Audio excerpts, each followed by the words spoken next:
Congresswoman Alexandra Ocasio-Cortez proposing a new green agenda, and she wants very rich people to pay a 70% tax rate to pay for it. Grover Norquist, who wrote an op-ed titled Ocasio-Cortez's 70% income tax rate is the opening shot in a renewed war against taxpayers. Grover is the Americans for Tax Reform president, and he's with us now. Are you basically saying that, look, it's not just the super rich who will get a tax increase, it's everybody? Is that what you're saying? Well, absolutely. Couple of things. Cortez has one tax increase she's talking about, giving us a top rate of 70%, which would be highest in the world, higher than communist China, higher than everybody else. There's nobody in Europe with a 70% individual rate. So her proposal is to take us to the highest in the world on that tax. Yarmouth, the 71-year-old Democrat from Kentucky, supposedly grown-up in the room, he's already called for taking the corporate rate from 21 to 28, up by a third to 28, higher than China, higher than Britain, higher than Canada, higher than Germany, to make us uncompetitive in the world. And add to that, all the Democrats and the Democratic Party have endorsed the $1 trillion tax on carbon dioxide, the carbon dioxide tax, which they say will they want to use to fund stuff on green things. So these, and that's a tax on middle-income people. Rich people, use as much heating oil as you or I do, and drive cars as much as you or I do. This hits middle-income people, lower-income people dramatically, as it happened in France. So this is a three-headed beast we're looking at. Higher individual rates, higher corporate rates, gas taxes, energy taxes. I don't see how you can fight it all off.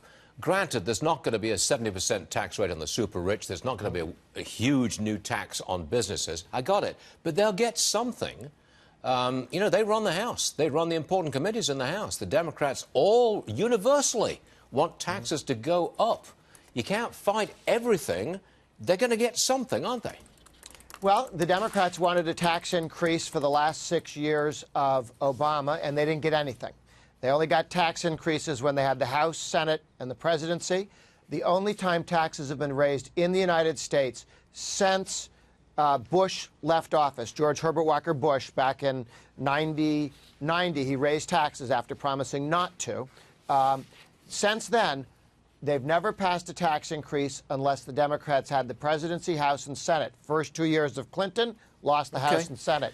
First 2 years of Obama, lost the House. But look, I mean, I think it's about half the population, half of income earners pay any federal income tax at all.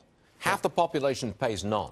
So why shouldn't that half the population say, hey, wait a minute, we want improvements in our health care, improvements in our education.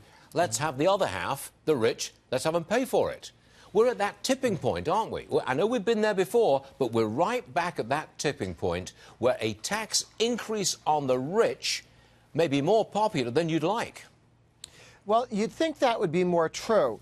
However, people who don't pay federal income taxes pay property taxes and sales taxes and energy taxes and gasoline taxes, and all of the Puritans who like cigarette and liquor taxes particularly hit lower and middle-income people. So the middle-income people, lower-income people are battered by property taxes and all these other do-gooder taxes that Bloomberg and other guys like to put on poor people.